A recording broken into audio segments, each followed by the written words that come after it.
Bienvenidos, esto es Fuera de la Caja. Yo soy Macario Schettino, les agradezco mucho que me escuchen para platicar en esta ocasión de lo ocurrido en la semana que termina el viernes 15 de octubre, que es cuando estoy grabando para ustedes estos pequeños comentarios.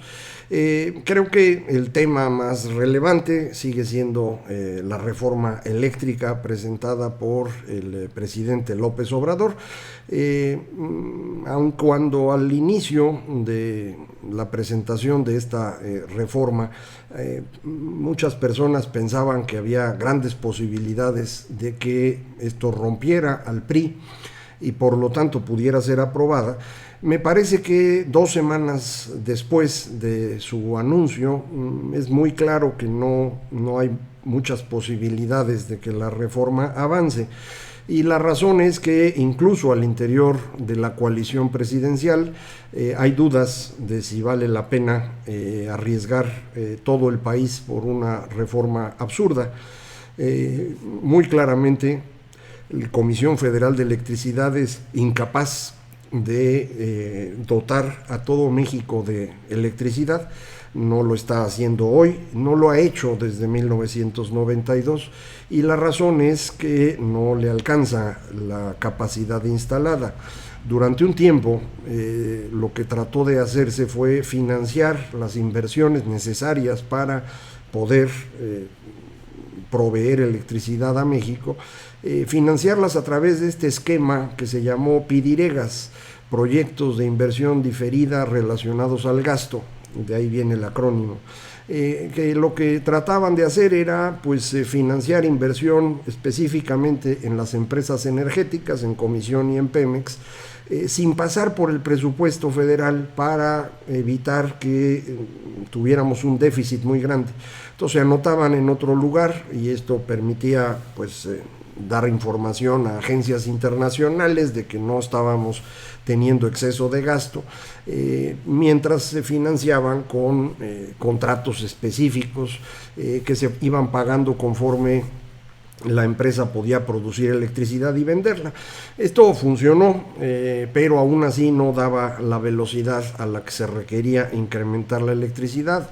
No sé si usted lo recuerde, pero era muy frecuente en los años 80 que tuviéramos problemas serios con electricidad, apagones.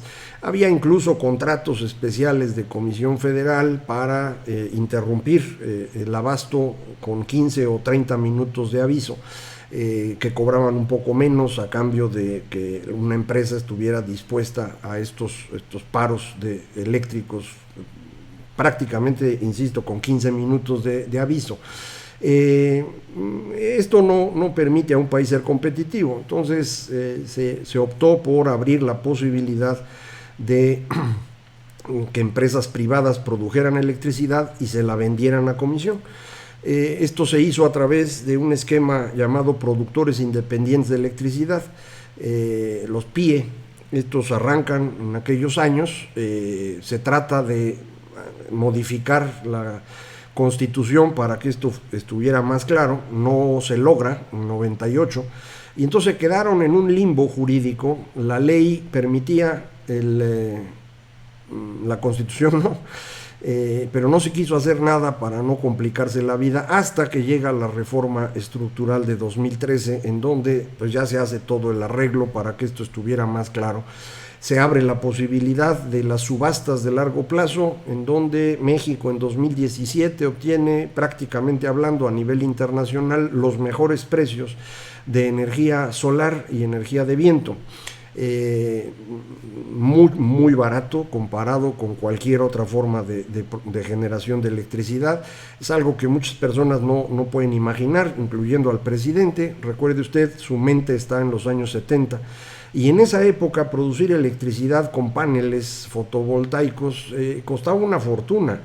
En 1971-72 costaba $100 producir un kilowatt con estos paneles. En estos momentos está por debajo de los centavos. Entonces el cambio ha sido espectacular, un fenómeno más de este crecimiento exponencial de la tecnología. lo mismo que ha visto usted en estos aparatitos, los celulares, las computadoras, que van duplicando su capacidad cada 18 meses. Lo mismo ha ocurrido con los paneles y hoy es más barato producir electricidad del sol o del viento que cualquier otra tecnología, incluyendo el ciclo combinado de gas natural, que era la más eficiente que teníamos. Entonces, pues Comisión no ha avanzado en eso mucho, otras empresas sí. Abrimos el mercado para que pudieran llegar, esto ha bajado los costos, nos ha permitido mantener el abasto, pero en este gobierno hemos tenido una contracción en la valor agregado del sector eléctrico más grande que la contracción de la economía. Como usted sabe, desde que llegó López Obrador, la economía mexicana no crece. En 2019 prácticamente el crecimiento fue cero, arrancando 2020 ya andábamos en -1, luego viene la pandemia, la caída total del 2020 fue de 8.2%, este año recuperaremos 6.2 sobre una base más chiquita, nos van a seguir faltando cerca de 3 puntos de crecimiento que pues muchos creen que se van a lograr el año próximo, yo sigo teniendo dudas, pero en cualquier caso, para el tema que nos ocupa, la electricidad por primera vez en décadas crece menos que el resto de la economía, y eso ocurre en este gobierno. Además, el señor Bartlett decidió regresar al esquema laboral que se tenía previo a la reforma de 2013 y devolver pensiones absurdas al sindicato. Se había negociado como parte de la reforma reducir el pasivo laboral de comisión a cambio de que el gobierno pagara a los trabajadores parte de esos beneficios que estarían perdiendo. Se les pagó y ahora regresamos al esquema anterior, entonces ya les pagamos doble a los electricistas gracias al señor Bartlett, y esto ha puesto a Comisión Federal en números rojos. Estábamos ya en números negros gracias a la reducción del pasivo laboral. Ahora que vuelve a crecer, pues estamos otra vez en números rojos. Entonces, el manejo de Comisión Federal es un manejo deplorable. El señor Bartlett es un absoluto ignorante de estos temas. Él tiene una visión del mundo también anclada en los años 70. Debe seguir él muy molesto por no haber sido elegido como sucesor de Miguel de la Madrid. Sigue pensando que pues él representa un nacionalismo que debería ser moralmente superior a cualquier libre mercado. Coincide en eso con López Obrador y pues por eso vamos en este camino, pero insistiría yo, esta reforma garantiza el fracaso, no hay nada bueno en ella, no hay manera de encontrarle un punto positivo, aunque uno quiera. Y esto a mí me parece relevante porque es la muestra clara y concreta de lo que significa el gobierno de López Obrador. Por eso mi opinión es que cometió un error al hacer esto. Muchos dicen, no, es una medida política, sabe que no va a salir la reforma, pero así va a culpar a los demás y eso le va a dar herramientas para seguir manteniendo sus ofertas utópicas hacia 2024 y más allá.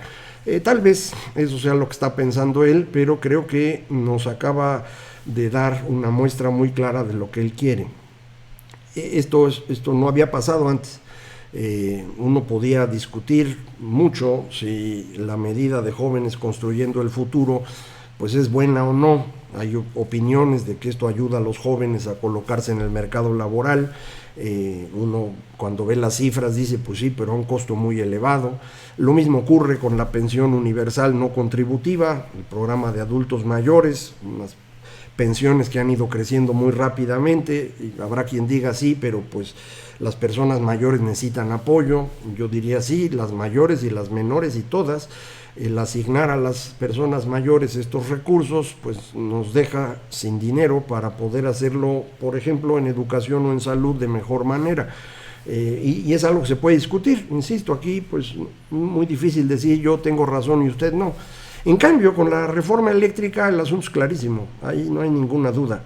Lo que se nos está ofreciendo es regresar a un pasado que fracasó a través de la concentración del mercado en una sola empresa que se volvería monopolio, como ya lo es en transmisión y comercialización, y monopsonio en la compra de generación, con lo cual obligaría a todas las empresas que existen en el mercado a venderle al precio que Comisión decidiera.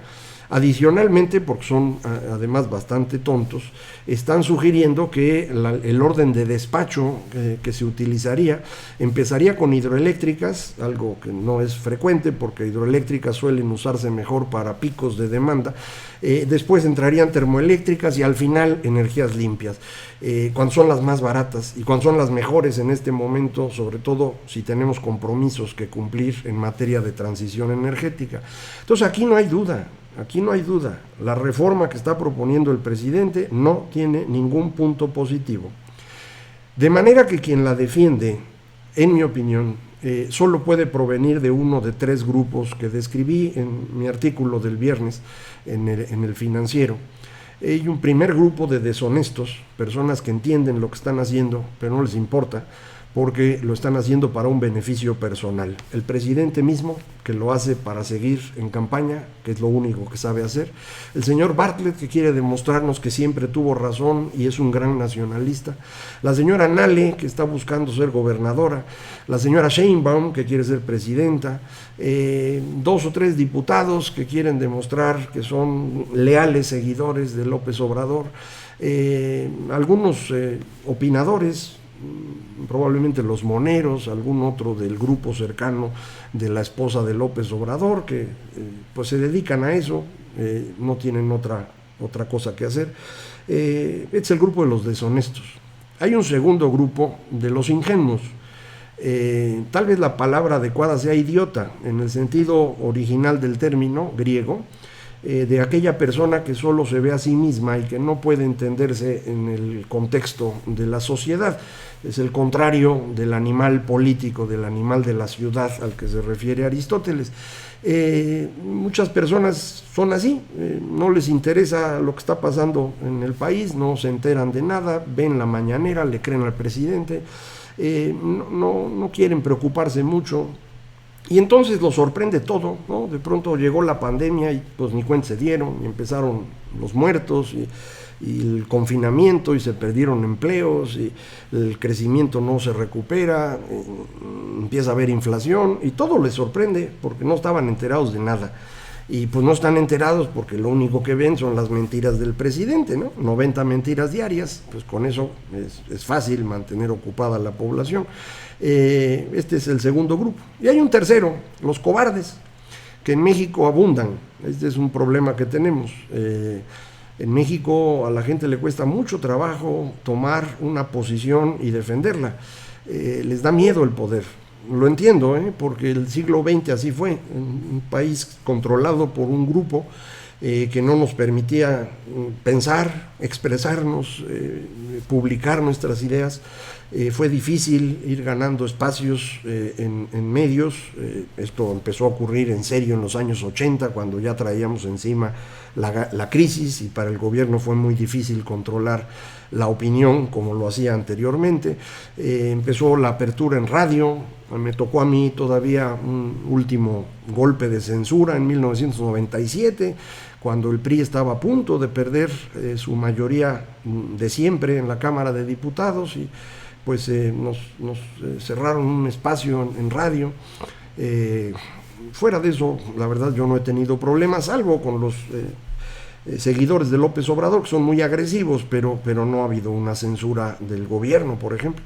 Entonces son estos tres grupos los que yo creo que apoyan la reforma eléctrica: los deshonestos, los ingenuos y los cobardes, en donde hay una cantidad muy importante de políticos, de empresarios, de académicos, de gente de medios que le tiene miedo, y aunque le digo, la censura pues no es tan frecuente como uno se imagina. Ha ocurrido, pero no es tan frecuente, pero pues muchos le tienen miedo. Los dueños de periódicos, de cadenas de televisión o de radio, dependen en cierta medida de la publicidad gubernamental y no se quieren enfrentar, o pueden tener en riesgo otros negocios que el gobierno puede afectar, que era lo que se hacía en los años 70 para controlar a la prensa. Entonces, pues ahí tenemos un grupo de personas que no nos ayudan a que esto mejore. Es algo que tenemos que ir corrigiendo. Necesitamos hacernos cargo de que si queremos un país que funcione, pues lo tenemos que hacer nosotros, no lo va a hacer nadie más, y parte de eso pasa por tener una posición y defenderla. Yo no digo que haya que insultarse o pelearse o agarrarse a golpes, simplemente, bueno, pues ser más o menos claro en lo que uno piensa, decirlo, y pues en caso que haya discusión, argumentar. Hay formas muy civilizadas de llegar a mejores conclusiones. Recuerde usted, esa es la mejor herramienta que tenemos los seres humanos para tomar buenas decisiones, platicar con otros. Esta es la base de un libro muy bueno, reciente, de Hugo Mercier y Dan Sperber, que se llama El enigma de la razón. Llegan a la conclusión de que cada uno de nosotros cree tener mejores ideas que todos los demás, y entonces cuando hablamos con otro, hablamos para convencer, y los otros van a tener la idea de que lo que les decimos es menos bueno que lo que ellos creen, de forma que van a tratar de destruir nuestra argumentación. Bueno, eso es precisamente lo que nos ayuda a quitar las cosas malas e irnos concentrando en las cosas buenas de la discusión, siempre y cuando sea civilizada, me refiero. Entonces, eso es lo que podríamos hacer en muchas cosas que ha hecho el gobierno de López Obrador. A lo mejor en algunas podemos convencernos de que lo están haciendo bien. Un caso es la recaudación, funciona bien, y eso es muy bueno porque se necesitan los recursos para todo lo que tiene que hacer el gobierno. El salario mínimo, eso pues fue muy bueno empezar a subirlo. Esto empezó con Peña Nieto, él fue el que quitó todas las restricciones que impedían subir el salario y fue el primer aumento en su sexenio, pero lo ha continuado López Obrador. Yo ahorita, por ejemplo, tengo la opinión de que ya se pasaron y de que habría que moderar los incrementos, pero es algo discutible y puedo estar equivocado. Creo que la modificación o la reforma en el tema de outsourcing fue muy importante. No sé si está perfecta o no, no me dedico a ese tema en particular, pero creo que había que hacerlo. Había muchos abusos, algunos ya están incluso como procesos legales para castigar a personas pues que abusaron de estos esquemas para lavar miles de millones de pesos. Ojalá y lo paguen. Entonces esos temas se pueden discutir. La reforma eléctrica no. La reforma eléctrica es muy clara, es muy breve, modificar simplemente artículos 25, 27 y 28 constitucionales para crear un monopolio que será un organismo autónomo que no depende de nadie, que no tiene contrapeso, que va a decidir toda la política eléctrica, va a controlar el sistema eléctrico nacional y va a llevar a cabo la transición energética. Bueno, eso no tiene sentido en ninguna parte del mundo. Entonces, ahí pues está muy fácil. Y ese es, yo creo, el gran error de López Obrador, dejarnos ver con toda claridad lo que él quiere hacer. No con estas cosas que podían discutirse qué tan buenas o qué tan malas, no, con algo absolutamente claro. Y de ahí puedo deducir yo que solamente personas que no entienden lo que ocurre, que lo entienden y están ganando algo a cambio, o que no tienen el valor para decir su opinión, son los únicos que pueden estar detrás de esa reforma, que en el fondo es López Obrador. Por lo tanto, los apoyadores de López Obrador pues caen en alguno de estos tres grupos, deshonestos, ingenuos o cobardes. Me imagino que esto va a molestar a muchas personas, a colegas que no han sido capaces de ser claros, a empresarios, a políticos, a mucha gente. No es mi intención molestar a nadie, pero creo que es muy claro. Mi intención es dejar evidencia de que este gobierno está resultando extraordinariamente peligroso para el país y que una reforma como estas, en caso de ser aprobada, destruiría la economía nacional, nos dejaría sin energía eléctrica suficiente, nos costaría mucho más la poca que existiese y nos agregaría una deuda con el resto del mundo por indemnizaciones equivalente a la deuda que Pemex tiene hoy y que Pemex no puede pagar.